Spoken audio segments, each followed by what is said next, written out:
ce marronnier de la saison basket. À chaque fois, on aime bien employer des mots journalistes entre anciens comme nous. Hein, tu vois, hein, tu sais que des fois, dans ce délire d'Instagram, de tout, on en oublie un peu les bases et nous, on est un peu des vieux de la vieille. Donc, ce marronnier, c'est la trade deadline. C'est le 10 février. Et il y a plus ou moins, selon les années, il y a souvent beaucoup de mouvements. Je ne sais pas ce que tu en penses. J'ai l'impression que cette année, ça va pas mal bouger. Oui, ça devrait pas mal bouger. Et ce qui est intéressant, c'est que ça devrait pas mal bouger. Et en même temps, il n'y a pas forcément. Tu sais, les années précédentes, souvent, on se disait, bon, bah, ce trade-là, c'est quasiment sûr qu'il va se faire parce que ça a trop de sens pour 2 équipes ou 3 équipes. Et cette année, ça me semble plus ouvert avec différentes équipes qui ont différents objectifs, soit d'alléger leur masse salariale pour la suite, soit pour essayer de rajouter un joueur pour avoir comment dire, l'opportunité de faire un gros run sur la fin de saison. Donc, ça me semble très ouvert. Il n'y a pas de trade où je peux te dire à coup sûr ça va se faire, et ça je trouve ça plutôt intéressant cette année. Écoute, je vais essayer de t'en proposer quelques-uns. Appelez-nous, vous, si vous avez un trade en tête qui peut être intéressant à débattre dans cette émission. Le premier trade, je vais aller sur c'est pas un joueur, c'est un package. Ça fait un petit bout de temps que les Indiana Pacers d'ailleurs ont communiqué dessus, sans vraiment sans s'en cacher en tout cas. C'est le package de Miles Turner, Sabonis et Caris LeVert. Alors, on n'est pas obligé de prendre les trois, mais ces trois mecs-là sont quand même transférables. J'ai l'impression qu'il pourrait que ça soit le profil de Turner sur un poste 5, Sabonis sur un poste 4-5 ou sur LeVert sur un poste de score. Ça pourrait intéresser pas mal d'équipes quand même. Ouais, carrément. Le coup dur un peu pour Indiana, c'est la blessure de Miles Turner qui remet un petit peu en cause un trade. Enfin, on a tendance à voir plus, mais on sait que les fractures de fatigue, ça peut être parfois compliqué. Mais effectivement, il y a pas mal d'équipes qui auraient besoin de se renforcer à l'intérieur. On pense notamment à Charlotte, par exemple, qui pourrait être intéressée par l'un ou l'autre des 2 big men, je pense. Ou d'autres équipes. Moi, je pense aussi à Chicago, dont le secteur intérieur me semble encore un petit peu léger. Il y a d'autres joueurs qui pourraient intéresser Chicago aussi dans ce registre-là, mais effectivement, ce sont des joueurs qui peuvent intéresser pas mal d'équipes, je pense. C'est vrai que quand on voit Miles Turner pour son cas-là, moi, l'idée de Charlotte me plaît beaucoup. C'est compliqué en ce moment. Sur ce poste-là, il y a une jeune garde qui arrive. Miles Turner, il n'a pas besoin qu'on crée beaucoup, de créer beaucoup lui. C'est plus quand il prend des tirs un peu externes du bout de chaîne ou proche du panier. Et puis surtout défensivement, il va leur amener ce manque un petit peu qu'ils ont de verticalité et de hauteur avec ces Plumlee qu'ils ont récupéré, qui est pas mal blessé, c'est un petit peu. Mais c'est bien Plumlee chez les Hornets. Hein. Donc moi, c'est vrai que ce fit de Charlotte, dites-nous dans les commentaires ce que vous en pensez. Mais j'aime bien ce fit avec les Hornets. Maintenant, les Hornets, qu'est-ce que pourraient envoyer les Hornets en échange? Parce qu'on imagine que Indiana, justement, s'ils mettent ces 3 joueurs majeurs transférables, c'est qu'ils veulent récupérer, peut-être des tours de draft à minima. A priori, oui, c'est quasiment sûr que c'est ça que chercherait à récupérer Indiana. Et pour Caris LeVert, il y a là aussi, c'est un joueur qui est encore en train de reprendre un petit peu le rythme de la compétition après un problème de santé qui était quand même plutôt important. Il y a une équipe dont on va parler tout à l'heure, c'est Cleveland. C'est une équipe qui pourrait être intéressée aussi par un profil tel que Caris LeVert, rajouter un arrière scoreur qui peut faire un petit peu de tout pour encadrer ce groupe jeune et plein de talent. Ça me semble être une destination qui est pas inintéressante. On a le premier auditeur de la soirée, c'est toujours important pour nous d'avoir le premier auditeur de la soirée. Il veut nous parler de Miles Turner, c'est Morgan. Morgan, toi, tu as une idée, tu as un plan même autour de Miles Turner et donc d'un potentiel trade. Bonsoir Morgan. Bonsoir à tous, salut, ça va? Ça va très bien. On t'écoute mon ami. Eh bien ouais, ok, très bien. Eh bien alors, du coup oui, parler de Miles Turner parce que vous aviez parlé déjà vous aviez commencé à aborder le sujet des Pacers et que ça pourrait fitter très bien avec les Hornets, qui est un trade on a l'impression que c'est presque évident, maintenant il faut voir les contreparties, etc. Moi, pour Turner, j'avais très envie de le voir dans une équipe qui est aussi dans un manque un petit peu de gros et qui pourrait mettre des assets, etc. Je parle des Blazers.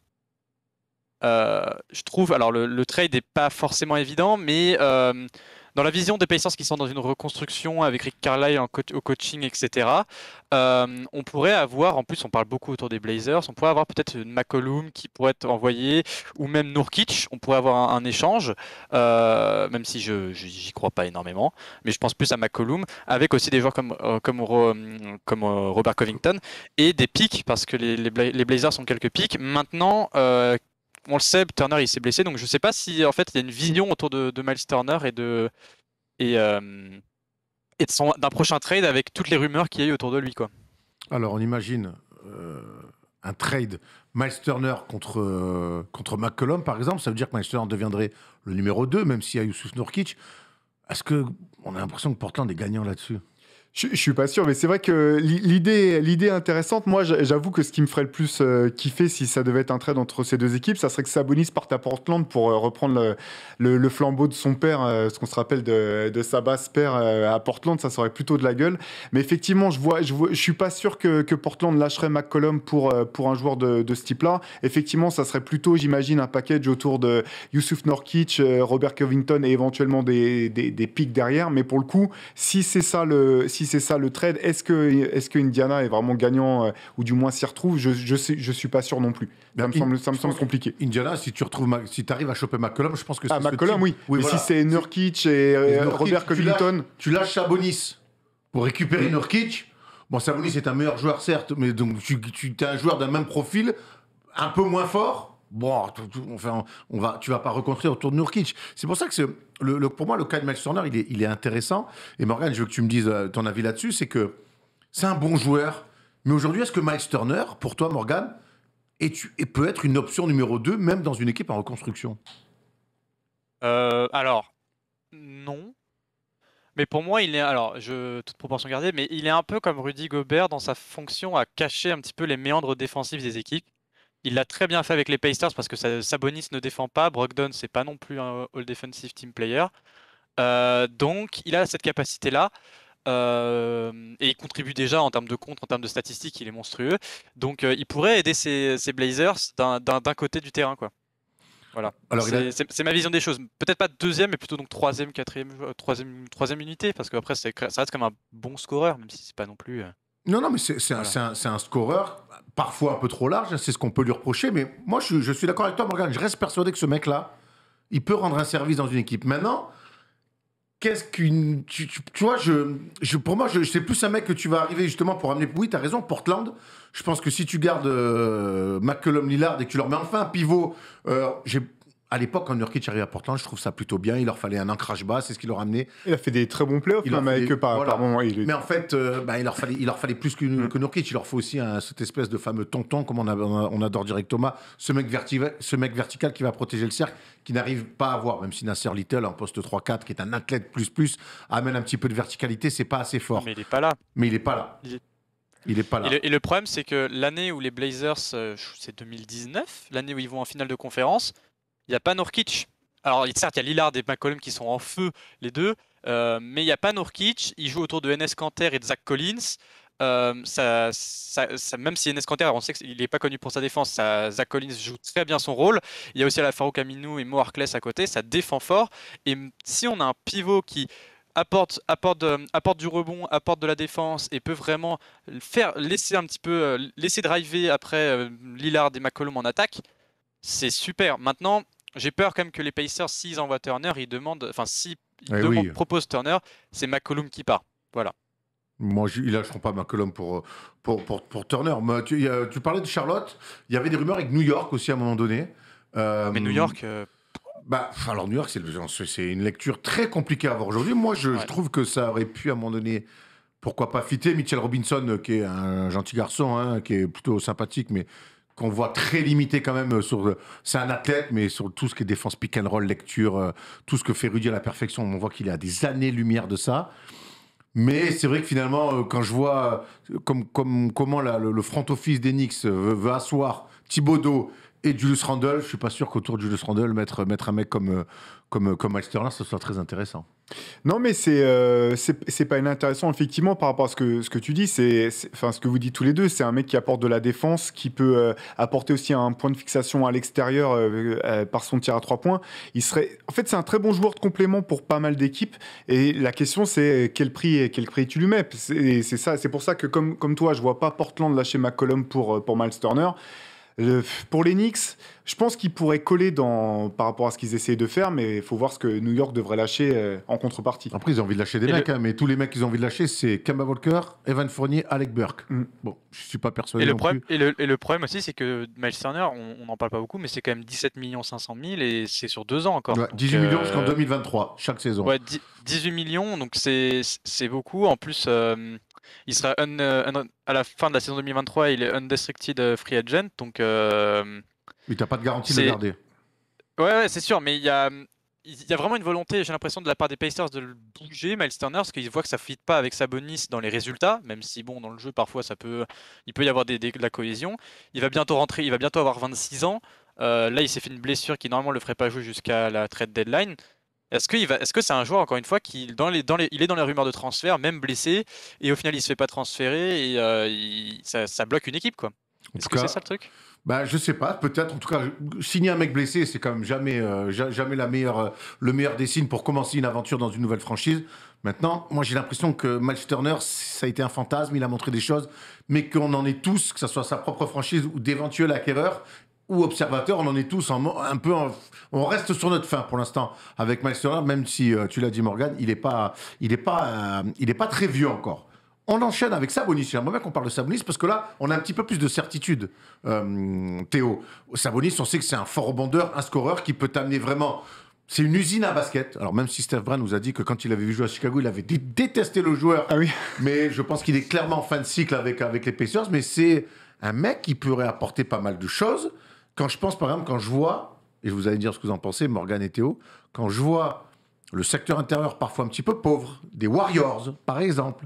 Est-ce que si tu récupères un mec comme ça, avec des petits jeunes qu'ils ont, est-ce que tu n'essaies pas de monter un trade et te dire cette année-là, on veut gagner tout de suite, alors qu'ils sont en train de développer certains petits jeunes? C'est super intéressant parce que moi, un des autres aspects que j'aime beaucoup dans le jeu de Sabonis, c'est que c'est un bon passeur qui a une bonne vision du jeu. Donc, dans le jeu des Warriors, je le verrais très bien s'inscrire dans leur jeu, notamment dans leur jeu offensif, tout en passe, en mouvement, etc. Le truc avec les Warriors, c'est que très honnêtement, je serais très surpris qu'ils fassent un move cette année, parce que si on regarde, ils peuvent se dire qu'ils ont déjà toutes les pièces pour aller loin, voire très loin, voire même jouer le titre. Il y a James Wiseman, on ne sait toujours pas si on le reverra cette année sur le terrain, mais ce qui reste quand même un joueur avec du potentiel. On le voit sur le banc, il est toujours en civil. C'est ça, donc est-ce qu'ils essaieront pas quand même d'essayer de voir un peu ce qu'il peut donner cette saison ou pas? Je sais pas si, vu comment ça fonctionne quand ça fonctionne et que Draymond Green est sur le terrain, je sais pas si les Warriors auront le courage ou du moins la volonté de monter un trade cette saison. J'ai l'impression qu'ils ont quand même pas mal de garanties sur le niveau qu'ils peuvent atteindre. Morgan? Ouais, et pour ajouter à ce qu'a dit Théo, moi je dirais en plus qu'ils ont une base qui doit encore travailler un petit peu à se retrouver, parce que Klay Thompson revient, même si bon voilà, ça fait maintenant presque 3 semaines. On est quand même sur un joueur qui a eu deux blessures très graves. Wiseman, c'est une blessure au genou, mais on a quand même l'impression qu'ils croient plus du tout au projet, qu'ils le font jouer en G-League et ça fonctionne pas franchement. Après, ils prennent pas de risque. On l'a vu avec les Thompson, ils forcent pas ils ont pas besoin non plus de le faire. On nous dit là dans les commentaires, merci les gars, qu'il a repris les scrimmages. Après, si on se fie à ce qu'il peut dégager sur le banc, on sait qu'il a un peu les sleepy eyes et que bon, faut ne pas tomber dans un délit de sale gueule, mais oui, après, c'est pas renituriable sur le banc, certes, mais bon, ça, c'est pas un délit. Maintenant, moi, je suis plutôt dans la team Théo là-dessus, c'est que moi, je crois qu'il peut le faire et que les Warriors, alors je proposais Sabonis comme ça, mais que pour moi, les Warriors avec Kuminga, réinstaller Wiseman, tu te dis, bon, cette année, on joue le titre, mais si ces mecs-là, on leur donne un peu de temps, on va rester compétitif et une équipe qui peut jouer le titre pendant encore 2, 3, 4 ans peut-être. Ouais, c'est ça. Vas-y, Morgan, pardon. Et non, pas de souci. La question aussi, c'est est-ce que les Warriors ils sont vraiment dans une volonté de win now ou alors ils sont plutôt à se dire on fait la base pour l'an prochain? C'est une très bonne question. Alors certes ils sont dans les favoris au titre cette année. Maintenant ils peuvent être un petit peu courts physiquement parce qu'on l'a vu, Draymond Green s'est blessé récemment, Klay Thompson revient de blessure. Ils sont en train d'incorporer beaucoup de jeunes. Je pense à Gary Payton 2, Kevin Looney qui est toujours, même s'il est là depuis un petit peu plus longtemps, il est quand même dans cette volonté dans cette Kuminga qui depuis quelques semaines et Kuminga bien sûr, Kuminga, Damian Lee, même Toscan Anderson, des joueurs comme ça qui produisent énormément, mais maintenant on est dans une question, est-ce que les Warriors ont vraiment la volonté c'est tout sur cette année? Non, ils ont tout le monde sous contrat pour un petit moment, donc plutôt voir peut-être sur la free agency, même si je pense que Sabonis demanderait un plus gros contrat. Et c'est pareil pour Turner, je pense que les Warriors, ça m'étonnerait qu'il y ait un gros mouvement, parce qu'ils ont aussi pas énormément de trucs à échanger, quoi. C'est Wiseman, sinon après, il joue sur tout le monde. Hein. Après, moi, là où je te rejoins, c'est que pour moi, cette année, ils jouent le titre, les Warriors. Parmi beaucoup, parce que c'est très ouvert.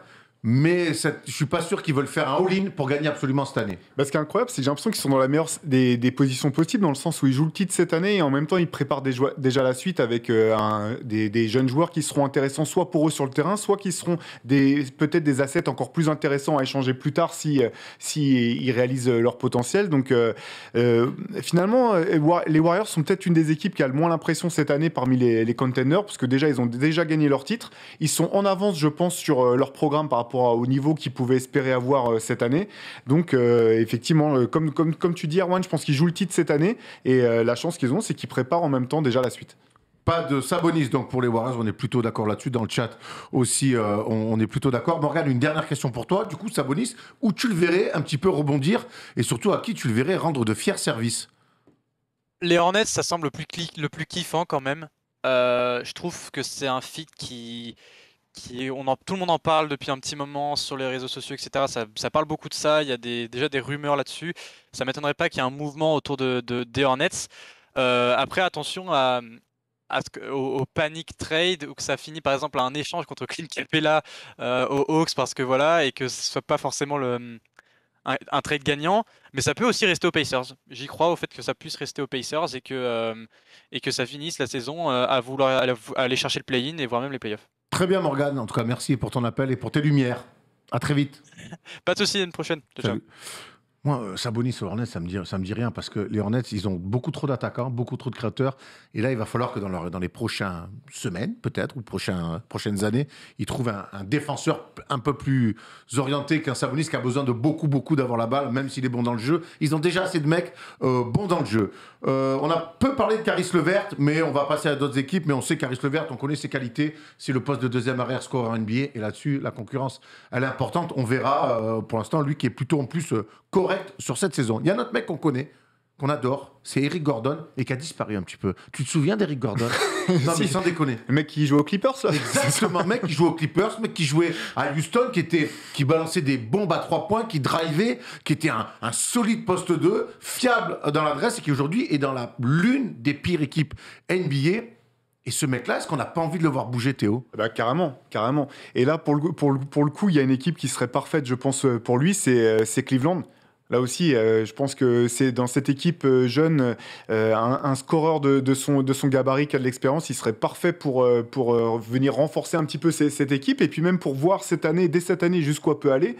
Parce que voilà, on sait qu'ils vont pas jouer le titre dès cette année, mais l'expérience que tu glanes en play-off jeune, c'est quand même des choses qui sont importantes, qui te permettent aussi de passer des petits caps en interne et derrière d'évaluer la valeur de certains joueurs et puis de revoir tes objectifs pour la suite.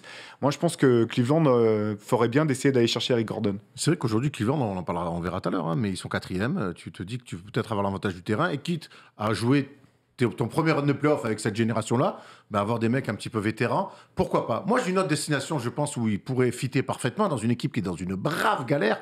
Alors, je sais que c'est compliqué de bouger pour eux, mais c'est les Lakers. C'est exactement le type de profil qu'il leur faut autour de LeBron James.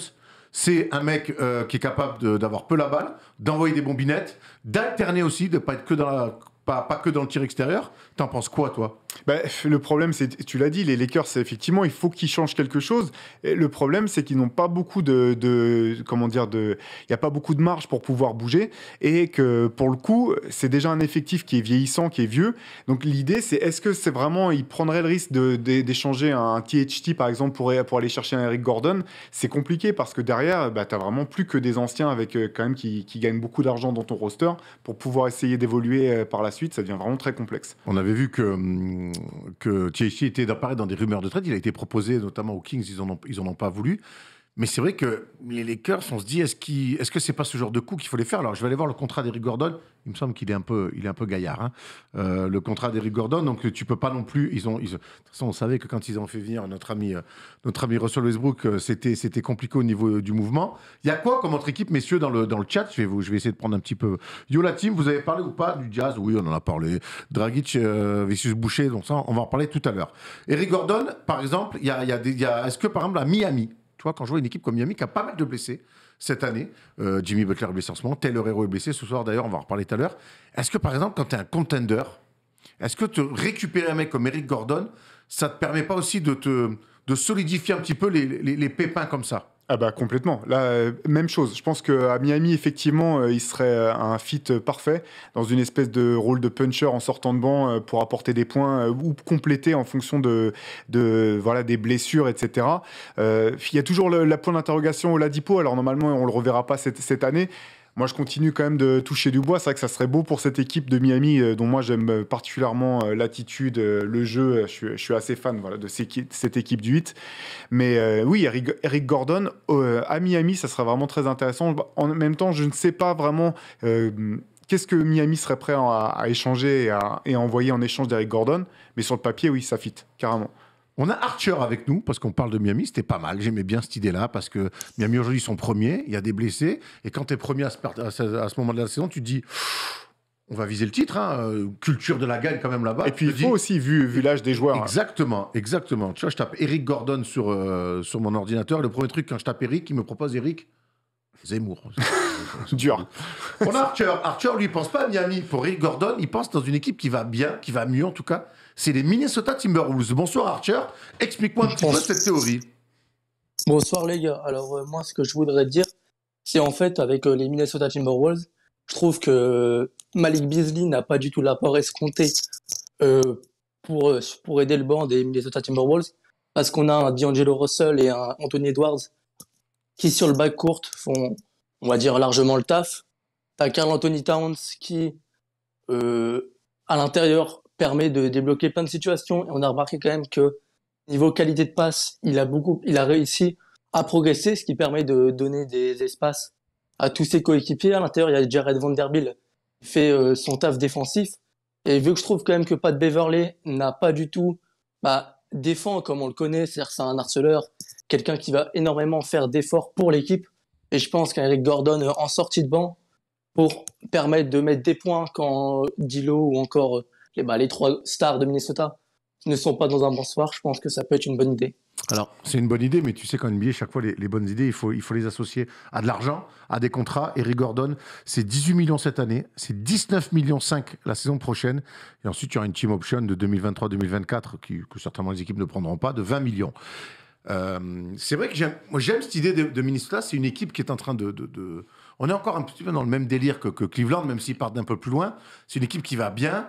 T'as raison de nous le dire, Archer. Ils sont blindés sur le poste, sur le poste 2 avec Anthony Edwards qui fait une saison monstrueuse. Est-ce qu'on tente le coup de redonner un rôle qui allait bien aussi à Eric Gordon, de 6e homme, Théo? Ben oui, ça a beaucoup de sens, c'est vrai. Je t'avoue que le problème avec Minnesota, c'est que j'ai toujours beaucoup de mal à lire un peu la trajectoire de cette franchise, à savoir ce qu'ils ont dans la tête. C'était parti de manière assez catastrophique. Là, finalement, ils font une saison très honnête avec, comme tu le soulignais, un Anthony Edwards qui monte en pression et un Karl Anthony Towns niveau All-Star. On pourra en reparler tout à l'heure, je pense. Oui, donc là aussi, encore une destination qui a du sens. Qu'est-ce que Houston pourrait espérer en retour du côté de Minnesota? Certainement à nouveau des pics ou des choses comme ça pour préparer l'avenir. Après, relancer des joueurs qui semblent aussi être un peu en fin de parcours là-bas. On pense notamment à Josh Okogie, tu vois, qui est quand même un mec qui est pas... ils ont Taurean Prince qui joue pas beaucoup. Voilà le genre un petit peu de mec que tu peux récupérer en échange, sachant que tu fais surtout du cap space quand tu fais un move comme ça pour Houston. On sait qu'eux, ils visent la draft et que derrière, ils ont quand même des mecs à 20 millions et 40 millions les saisons qui ne le font pas jouer. C'est un drôle de délire. Ils ont les mecs qui jouent peu ou pas du tout les plus chers du monde.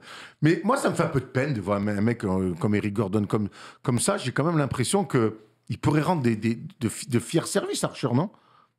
Bah ouais, parce qu'en fait, vu que c'est un vétéran, en plus, c'est un rôle de 6e homme, je pense que c'est ce qu'il lui faut. Après, toi aujourd'hui, n'est pas 6e homme, c'est le rôle parfait qu'il lui faut. Ouais, parce que je pense qu'en tant que titulaire, je sais pas comment dire ça, mais c'est pas dire que c'est pas assez fort parce que c'est pas du tout le cas, mais il aurait un apport dans une seconde unit qui, en tant que leader de la seconde unit, parce que je pense que à Minnesota, parce qu'après, moi, je le vois pas aller si on repart dans l'histoire de trade, même avec les Rockets. Ouais, Josh Okogie, Jared Culver, des pics, Mais honnêtement, je trouve Jared que Culver, l'idée, pas mal. Ouais. Jared Culver, pas je mal. trouve- parce que c'est quand même un 6e pick de draft qui n'a absolument rien prouvé, on va être clair là-dessus. Mais ça va mieux, je trouve. J'ai vu, alors, on est Ouais, loin ça de... va mieux, mais Je trouve que ça va mieux. Je trouve que ça va mieux. Mais ça peut être, en tout cas, ça peut être une bonne monnaie d'échange. On est sur un potentiel Ouais. encore dans un contrat rookie. Ça peut être pas mal. Tu vois, Culver est à Memphis par contre, c'est ce qu'on nous dit. Hein. Donc Ah ouais, il a mais été, je il a, sais. il a, il a, J'ai il a, dit, il a ouais, bougé ouais, depuis. c'est ça. Donc voilà. Bon. Si je peux sur Eric Vas-y. Gordon, parce que tu disais que c'est un peu triste, moi j'ai l'impression qu'il a pas souri depuis qu'il a été tradé des Clippers. Et moi je trouve ça triste aussi parce qu'on l'oublie maintenant, mais au moment où il a été tradé des Clippers pour aller aux Pelicans, il était à un niveau de sa carrière où on se demandait si c'était pas tout simplement peut-être le 3e meilleur arrière de la ligue derrière Dwayne Wade ou Kobe Bryant à l'époque. Et depuis, sa carrière a plus jamais été la même, quoi. C'est vraiment le mec où on sentait qu'il était peut-être aux portes de devenir un All-Star Ouais, clairement. à répétition, et finalement plus rien n'a été depuis son trade des Clippers. Donc ça serait chouette quand même de le voir retrouver, du moins rejouer dans une équipe dans laquelle ses performances aient du sens. Clairement, les gars, bravo dans le chat. Calver est à Memphis. Il a été drafté par Minnesota et depuis qu'il est parti, ça va un peu mieux. Voilà, c'est ce qu'on, Ouais, c'est ça. c'est ce qu'évidemment voulait nous dire notre ami Archer, mais j'ai été comme toi. Je me suis fait prendre dans le piège. On va te remercier Archer en tout cas pour cette théorie autour de Minnesota. Merci Moi, à je trouve vous, que les ça gars. peut avoir du sens. Maintenant, avec ces mecs, moi, je trouve que ça fausse un petit peu tout. Tu sais, ces mecs ont des gros contrats qu'il faut absorber, qui ne jouent plus quelque part. Donc oui, sur le papier, c'est intéressant. Mais quelque part, tu prends un contrat qui te plombe aussi. Donc, c'est pas simple. Un autre qui a un gros contrat, un joueur que j'aime beaucoup, qui est dans un bourbier, comme d'habitude, c'est De'Aaron Fox. Ouais, aux Kings. Moi, j'ai envie de le voir bouger. Pour les Kings Ouais. et pour lui. Oui, ben, je comprends. Moi, j'avoue que j'ai du mal avec ce joueur, en fait. J'ai vraiment du mal à savoir quel est son vrai potentiel. Est-ce que c'est un joueur fort d'équipe faible ou est-ce qu'il peut être plus que ça? Moi, ce qui me fait plus mal au cœur, honnêtement, aux Kings en ce moment, c'est plutôt Harrison Barnes. Où je me dis, là, c'est un joueur qui pourrait vraiment aider des contenders. Par contre, effectivement, ce qui est sûr, c'est qu'aux Kings, maintenant, c'est open bar. Je pense qu'il n'y a plus personne qui est vraiment intouchable.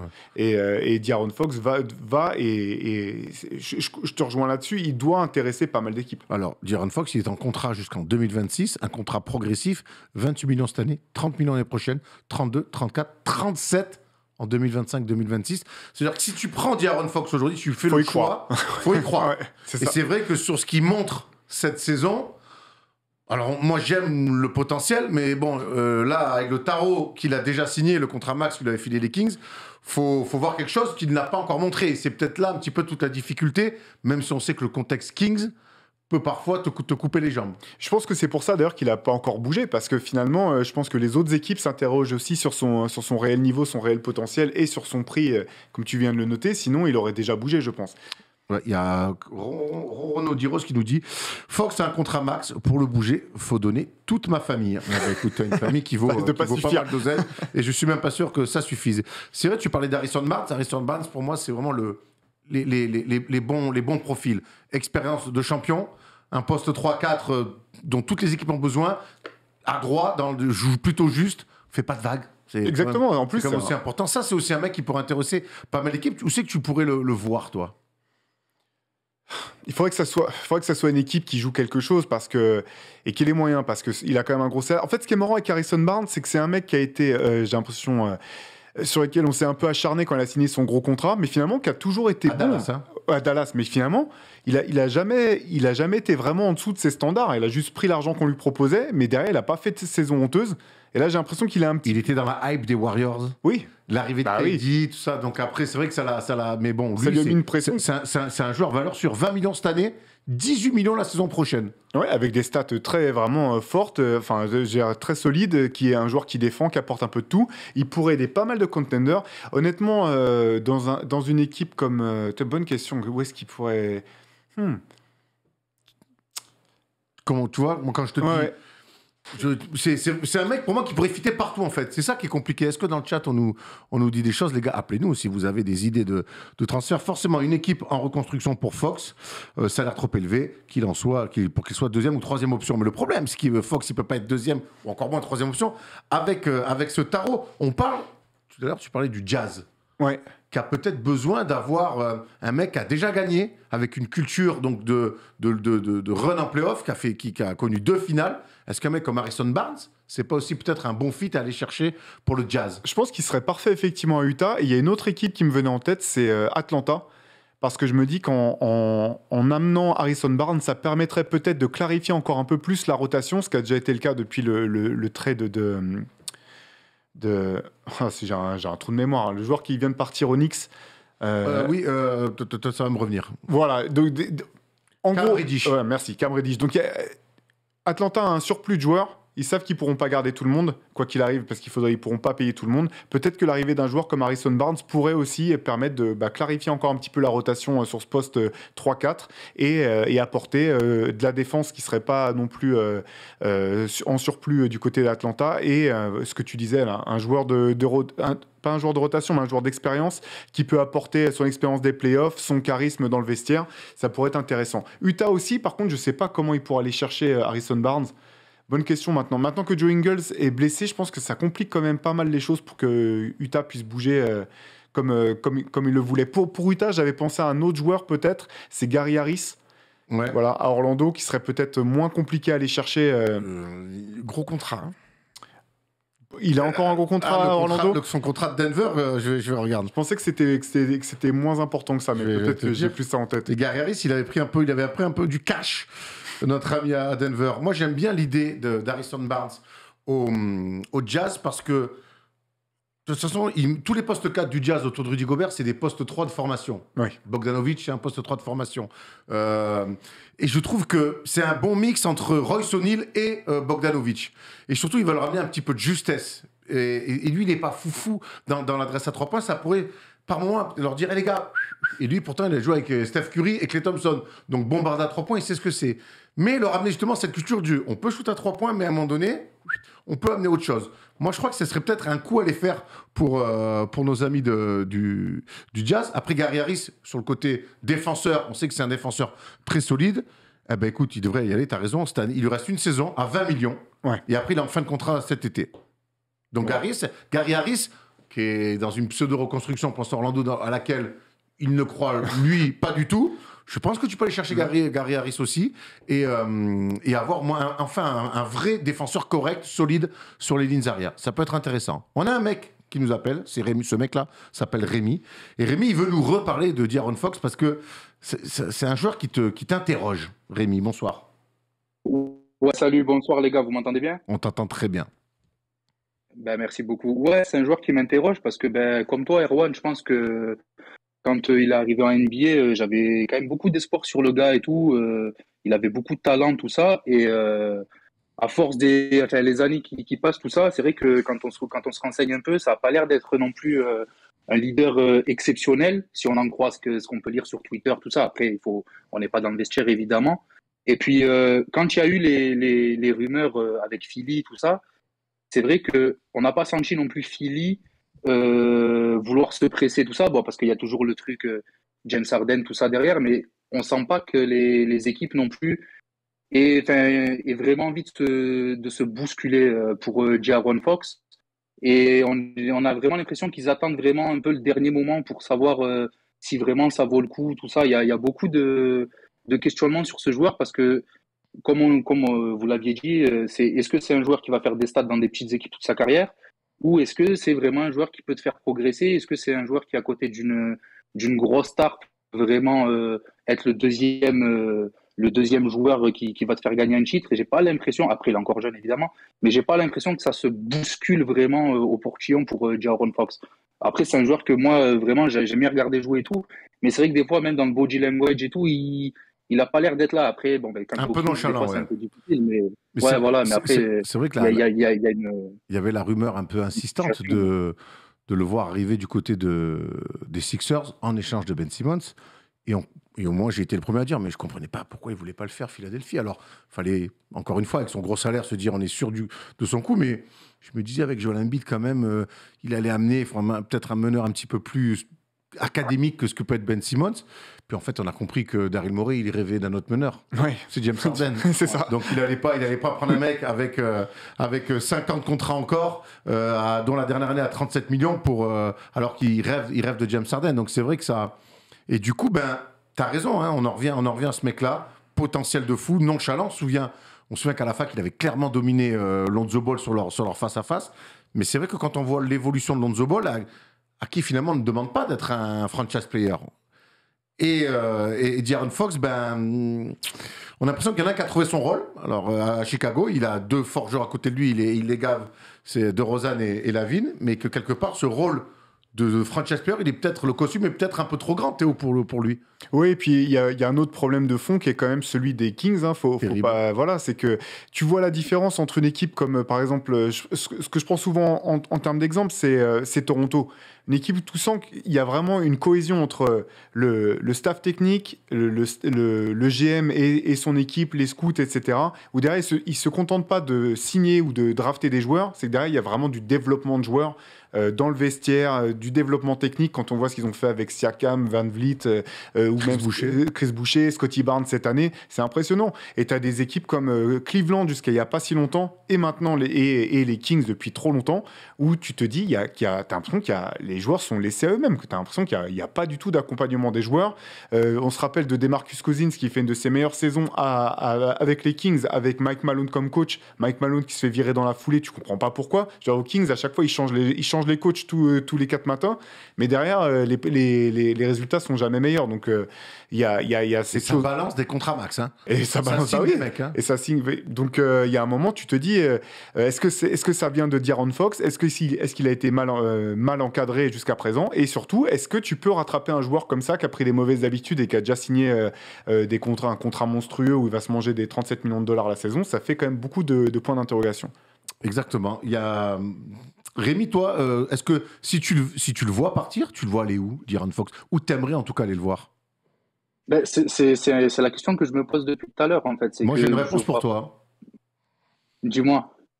Moi, j'avais le voir à New York. J'étais sûr. après, en vrai... C'est un peu la grosse cote, hein, je vous cache pas. Non, mais après, en vrai, avec peut-être... la hype qu'il y a à New York et tout, parce que après voilà, c'est comme Miles Turner tout à l'heure quand vous en parliez, je crois que Miles Turner il a 27 ans, faut pas enterrer ces joueurs qui sont quand même encore jeunes, tu vois, et qui peuvent, qui comme Théo l'a dit, ils sont dans des situations un peu catastrophiques aux Kings et tout, donc faut pas les enterrer, mais ouais, après en vrai peut-être que les Knicks pourraient craquer et faire ce trade, mais c'est vrai que là toi tu me poses la question, j'ai du mal à voir une équipe qui serait capable d'un peu craquer son effectif et tout pour aller chercher Fox, parce que si tu vas chercher Fox aujourd'hui, comme tu dis, il prend je sais pas combien de millions, plus de 30 millions la saison, je crois que c'est ça. À peu près 30 millions. Pas cette année, là il est à 28, il sera à 30 la saison d'après, et après 34, 37. Ouais, mais voilà, tu vois, il faut. Mais pour moi, les seuls. Du coup, ça veut dire que si une franchise veut Fox, il va falloir craquer, quoi. Les seuls qui pouvaient faire ça, c'était les Sixers, parce qu'il y avait il y avait le cas Ben Simmons assez improbable à gérer. Mais au final, vu qu'il y a un autre projet derrière sur un autre joueur, je pense que c'est vrai qu'aujourd'hui, c'est compliqué. Ouais. Et puis, moi, je rêve de De'Aaron Fox à New York parce que je suis un peu frustré de ce qui se passe, notamment sur le poste de meneur. Mais je ne suis même pas persuadé qu'aujourd'hui, De'Aaron Fox réglerait les problèmes new-yorkais. En tout cas, on verra ce qui va se passer. Mais on pourrait, en tout cas, pourquoi pas, voir De'Aaron Fox bouger dans la soirée du 10 février pour peut-être un nouveau challenge pour lui. Erwan, est-ce que je peux te proposer un trade ? Je propose un trade parce que c'est un trade. Alors, c'est pas moi c'est pas moi qui l'ai imaginé. Je l'ai vu passer, en fait, et j'ai pensé directement à toi. C'est Bobby Marks, un des journalistes d'ESPN qui mettait ça dans ses trades potentiels. Alors, je pense pas que ça soit un trade qui va se faire. Je pense pas même que lui pensait que ça allait se faire, mais j'ai pensé à toi direct. C'était Evan Fournier, Kemba Walker et Alec Burks pour Russell Westbrook. Est-ce que ça, c'est un trade qui te plairait à New York ? Tu veux que je te dise, l'année dernière, quand il a à Washington, je te dis oui, parce qu'il est encore dans une domination statistique, mais ça reste une domination. Cette année, je le trouve au bout du rouleau. C'est pas faux, mais tu vois, au début, quand j'ai vu passer le trade, je me suis dit que j'allais te le sortir, que voilà, tu serais horrifié. Après coup, je me suis dit que New York, connaissant le peu de patience qu'ont les New-Yorkais, et notamment dans le staff, où tu as l'impression que c'est un nouveau plan de 3 ans tous les 6 mois, je me disais que finalement, il y a une chose que Russell Westbrook a prouvé dans sa carrière, c'est que c'est pas forcément le type de franchise player qui peut t'emmener au titre, mais c'est le type de franchise player qui peut t'emmener d'un niveau médiocre à un niveau correct, à un niveau de playoff. Et finalement, je me disais, est-ce que Russell Westbrook, Julius Randle et le reste des joueurs de New York, ça serait quand même pas quelque chose qui aurait plus de patates que l'équipe des Knicks actuels? Il a 33 Beaucoup piges. de questions. Non, Il a 33 piges. Il a 33 piges. Je suis horrifié par son... Non, mais je suis horrifié par son évolution. Alors, il n'est pas aidé aux Lakers. Hein. Pour moi, il est abandonné à lui-même. On le met sur le terrain aux côtés de LeBron. Il n'a pas de plan de jeu. On l'a déjà répété, dit et redit ici. On va pas le refaire encore une fois. Après ça, lui, je pense que le challenge new-yorkais, lui redonnerait du cœur, du souffle, et il vit avec ça. Et quelque part, il redonnerait un petit peu de feu à cette franchise et à cette salle qu'on a bien besoin en ce moment. Maintenant, pour moi, ça serait presque un feu de paille. Ça durerait une saison et demie, puis basta. Ça. Donc pour moi, tu commencerais pas quelque chose de nouveau. Donc je le ferai pas, mais par contre, je suis persuadé que lui, ça lui remettrait un petit feu. Il galère tellement là-bas aux Lakers, on lui donne tellement pas les armes pour essayer ou même les directives, parce qu'on peut lui reprocher des choses, mais on le met sur le terrain, joue. Non, là, il faut que ça se passe autrement, mais. Écoute, je sais pas. En tout cas, il y a des rumeurs de transfert autour de Russell Westbrook. Ça m'étonnerait qu'ils arrivent à le bouger. Mais en tout cas, ils y réfléchissent et je crois qu'ils ne doivent pas trop trouver preneur. Mais pourquoi pas hein. Qu'est-ce que je dis ? Ça peut marcher pour les Kings. Hein. Oui, non, mais ce que j'ai vu passer, j'étais obligé de le sortir. Bien, tu fais bien, ça me ferait ça. Thomas a vu LeBron arriver aux Lakers. Je peux dire arriver Westbrook. Enfin, sauf que LeBron lui a leur offert un titre. Rémi, merci pour ton coup de fil. Mais merci à vous les gars. À bientôt. Super boulot comme toujours. Merci beaucoup. Je veux qu'on parle d'un dernier joueur, tu en as parlé tout à l'heure, et c'est très intéressant parce que c'est un joueur qu'il va falloir payer. Et j'ai l'impression que la franchise canadienne n'est pas prête, ne va pas lui filer d'oseille parce qu'il y a Pascal Siakam sur un même poste à qui ils ont filé du cash. C'est Boucher. C'est notre ami Chris Boucher, qui est un joueur qui progresse énormément depuis que les Raptors ont été champions. Quand il est champion, il a un rôle minime, il est en G-League. Mais depuis, c'est plutôt bien intégré. Il progresse et c'est un joueur aujourd'hui très intéressant. Bagarreur, bon rebondeur, athlète, shooter extérieur aussi, un vrai poste 4 moderne. Mais est-ce que ce mec-là, pour le coup, qui n'a pas un énorme contrat, mais qui va certainement vouloir demander un peu de pognon que les Raptors ne vont pas lui donner, il ne peut pas intéresser des franchises. Là, pour le coup, on n'a pas de problème de contrat absorbé. Non, c'est vrai. La question, non, mais c'est le type de profil qui peut effectivement aider pas mal de joueurs, notamment des joueurs qui ont des. Moi, je reste sur cette idée de Chicago qui a besoin d'un joueur comme ça, un peu défensif, fort, qui peut jouer à l'intérieur, alterner sur plusieurs postes. Ça pourrait être vraiment une belle destination.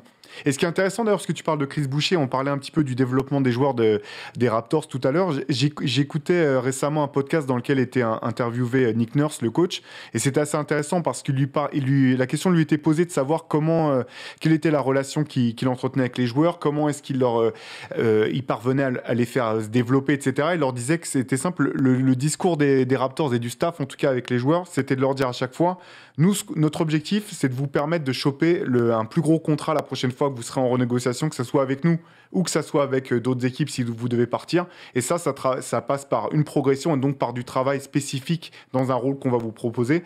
Et ça, je trouvais ça super intéressant comme positionnement de la part d'une franchise, d'aller voir un joueur et lui dire on va t'aider à gagner plus d'argent sur ton prochain contrat, de manière à un petit peu capter son attention pour le forcer pas forcément à travailler, parce qu'on sait que ces mecs-là sont pas à ce niveau-là si c'est pas des travailleurs. Outils, en tout cas. Exactement, les outils, et parfois les faire évoluer sur des choses qui peuvent percevoir comme étant un peu leur faiblesse, ou du moins des choses qui sont pas les plus évidentes pour eux. Et comme tu le soulignais, Chris Boucher, c'est ce type de joueur que Toronto a accompagné dans sa progression depuis le départ.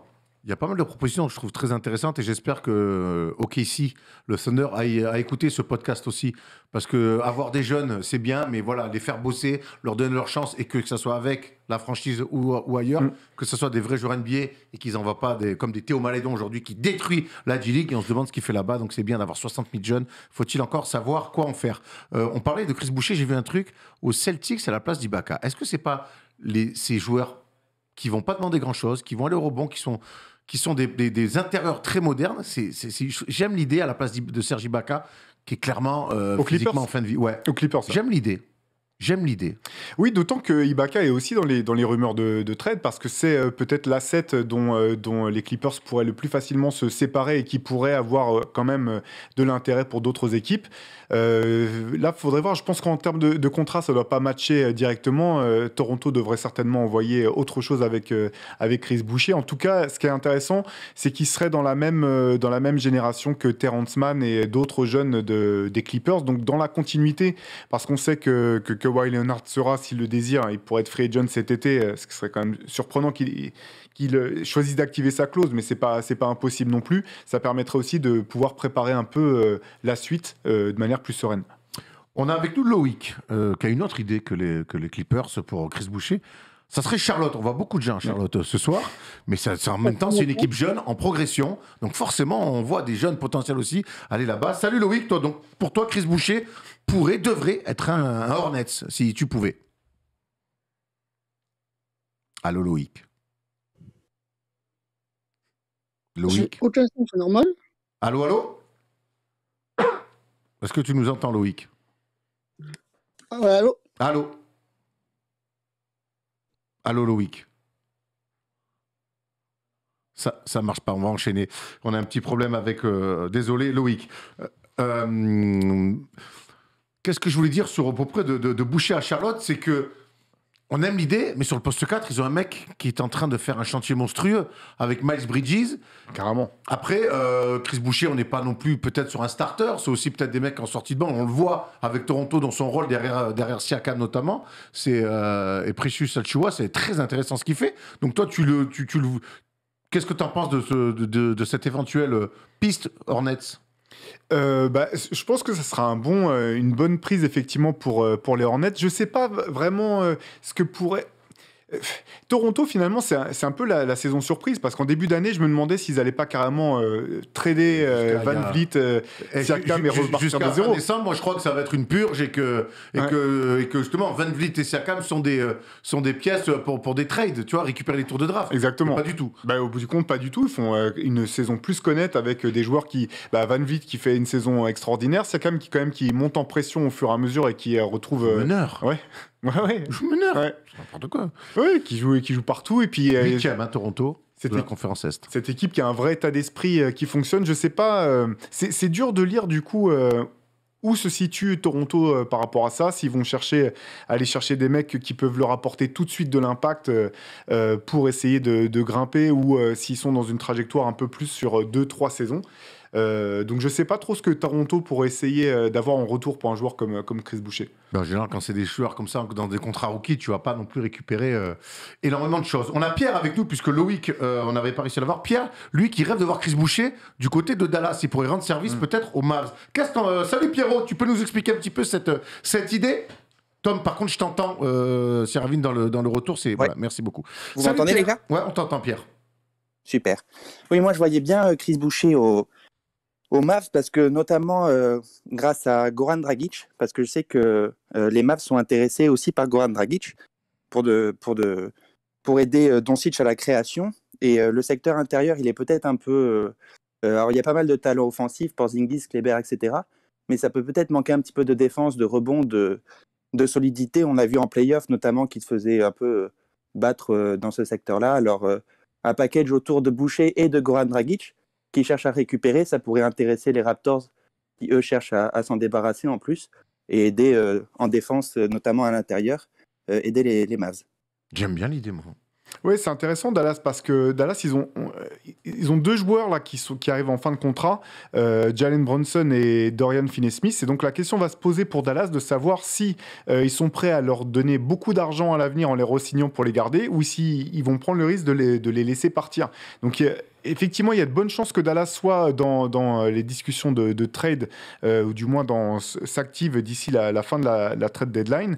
Boucher, ça aurait du sens carrément. Il y a un autre nom qui revenait aussi dans le cas de Dallas, c'est John Collins d'Atlanta, qui est dans une situation un peu paradoxale, je trouve. Je comprends pas du tout pourquoi ça marche pas à Atlanta. Alors que... Chaque fois que je les vois jouer, chaque fois que je regarde des matchs d'Atlanta, je trouve que les deux s'entendent bien, que ça fit, il est bon. Des deux côtés du terrain, il a le sourire, il joue le jeu. Et chaque fois qu'il y a des déclats dans la presse, il dit « Je veux me barrer, je peux pas le Triangle ». C'est soit ça, soit du côté du staff où il y a quelque chose qui manifestement qui bloque à Atlanta. Je comprends pas pourquoi, parce que ça comme marchait pas avec Lloyd Pierce du tout aussi. Bon, Trae Young surtout, mais John Collins aussi. C'est vrai que j'ai du mal à comprendre entre ce qui est dit, ce qu'on entend et ce qu'on voit, c'est l'opposé. Oui, c'est ça, d'autant que c'est un joueur qui progresse d'année en année, qui a vraiment une attitude très intéressante, étudiant du jeu, qui vraiment bouffe du basket du matin au soir. Alors, ça aurait beaucoup si Dallas pouvait mettre la main dessus, ça serait, je pense, un énorme coup pour les Mavs, qui ont encore, je pense, de la marge de progression cette saison. La question, c'est de savoir si un package autour de Dorian Finney-Smith, Jalen Brunson et peut-être des tours de draft serait suffisant du côté en rajoutant Max Kleber aussi pour que ça puisse fonctionner et peut-être Reggie Bullock. Est-ce que ça intéresserait suffisamment Atlanta dans l'idée ensuite de pouvoir les transformer en d'autres assets pour d'autres trades? Je ne sais pas. En tout cas, Dallas sera actif, ça c'est quasiment sûr. Pierre, tu penses quoi de ça? Dallas, Atlanta? Moi, je pense qu'ils ont besoin d'un intérieur à Atlanta et d'un gars à l'extérieur, parce que Doncic, il va falloir payer Brunson cet été. On sait qu'il fait une saison incroyable. Je ne sais pas combien il va pouvoir demander, peut-être 15-20 millions. Alors, je ne suis pas sûr qu'ils veulent le lâcher, parce que là, pour le coup, s'ils le lâchent, Brunson dans un trade, ça veut dire qu'il n'y a plus que Doncic à la création. Et on a vu que Doncic, notamment contre les Clippers l'année dernière, il est fantastique, mais il peut pas tenir l'attaque sur toute une série. Il se fait cibler des deux côtés du terrain et ça devient trop compliqué à partir du troisième quart-temps. Il finit les matchs bleu marine. Ouais, ça t'as pas de ah ouais, il est cuit. Alors il fait des séries extraordinaires, hein, mais il en peut plus. Sur cette match, il perd la série, Dallas, à chaque fois. Donc Brunson, je le verrai pas. Et donc un package autour de Kleber et de Dorian Finney-Smith, est-ce que ça suffit pour lâcher John Collins à Atlanta? Je suis pas sûr. Est-ce que ça suffit pour récupérer Boucher? Je suis pas sûr non plus. Donc ils sont un peu dans l'impasse de Dallas. Je les verrai. J'aimerais bien qu'ils bougent, mais je doute qu'ils puissent. Mais même si tu rajoutes Brunson aux côtés de Van Vliet, Toronto, est-ce que non, pardon. Oui, pour les Raptors. Ouais. Voilà, pour les Raptors. Pour les Raptors. Ouais. Moi, par contre, j'aime l'idée de Chris Boucher à Dallas, plus que celle de John Collins, parce que justement, et c'est la question que j'ai envie de poser à toi, Pierre, et à Théo, c'est que quid de Porzingis avec John Collins? Avec John Collins? Ouais. Moi, je préfère que les Mavs rajoutent Boucher. Je trouve que ça... Parce que il va faire quoi, Porzingis? C'est la deuxième option. L'autre, si pour moi, John Collins est un meilleur joueur plus complet. Pour moi, ça va être un bon bordel à gérer. Ouais, c'est pas facile. Mais pour défendre, tu joues pick and roll avec ces trois joueurs-là. C'est pas sur qui est-ce que tu fais l'impasse? C'est compliqué. Parce que John Collins a vraiment beaucoup progressé à 3 points. Porzingis retrouve des pourcentages très honnêtes. Les deux sont plutôt bons en roulant pour aller au panier. Bah surtout là, Collins, tu peux le chercher dans les nuages pour le coup. Exactement. Moi, ça me choque pas dans la complémentarité. Okay. Un peu comme toi, moi, je trouve que John Collins. Enfin, moi, je crois vraiment en ce joueur. Je pense que c'est qu'on a vu simplement le début de ce qu'il va pouvoir apporter et que ça va être un fort joueur solide dans les années à venir. Donc je trouve que ça sera un asset pour Dallas. Par contre, effectivement, ce que tu disais, ce que vous soulignez tous les deux tout à l'heure, là, en termes de est-ce qu'ils pourront lâcher suffisamment de choses pour intéresser Atlanta, je ne sais pas. Mais ce qui m'étonne en fait avec John Collins et Atlanta, c'est ce dont on parlait, c'est que je comprends pas pourquoi son nom même se retrouve dans des rumeurs de trade. Mais c'est pas d'aujourd'hui. Hein. Non, c'est pas d'aujourd'hui. Donc déjà. Ça prouve qu'il y a quand même un malaise où il y a quelque chose qui coince en interne. Le run de playoff semblait avoir mis un peu de crème là-dessus, mais ça revient plus. Bref, écoute, on n'a pas toutes les infos en interne. Toi, Pierre, on n'a pas entendu ta réponse autour du duo potentiel Porzingis-Collins. Moi, je trouve que le fit, si je dois choisir entre Boucher et Collins, il est plus évident avec Boucher. C'est pas forcément le même profil Collins et Porzingis, mais ils aiment bien être au large. Ils n'aiment pas trop la maillotche, comme tu dis, Erwan, alors que Boucher, pour moi, c'est le parfait complément. C'est pas un éboueur, mais dans le sens où il fera les tâches que Porzingis veut pas faire en défense. On a vu que Porzingis, en play-off, s'il n'était pas accompagné d'un fort rebondeur, d'un défenseur intérieur, d'un mec qui reste dans la raquette, il est ciblé, il peut pas jouer.